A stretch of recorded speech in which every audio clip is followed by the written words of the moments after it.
na tayo, Cha. Ha? Mabili. Te, may tubig ho kayo?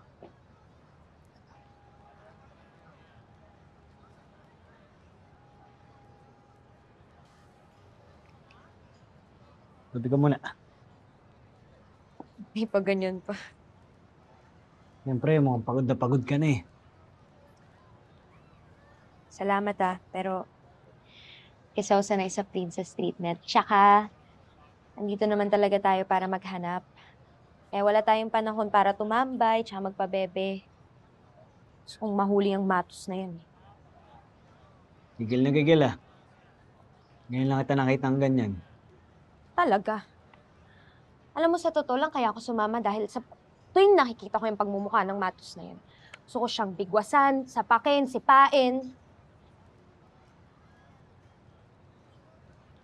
Bago man lang siya makulong, gusto ko na maghiganti sa kanya sa lahat ng mga ginawa niya kay Chelsea kahit konti lang. Gusto ko siyang saktan katulad ng mga ginawa niya sa kaibigan natin.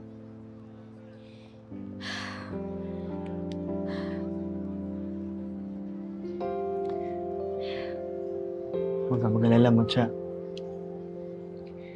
Pag nahuli natin si Matos, ako mismo hahawak sa kanya. Gawin mo lahat ng gusto mong gawin. Suntukin mo, sipain mo, buhos mo lahat ng galit mo sa kanya. Tatsakan mo. Yan yung plano natin, ha? Salamat.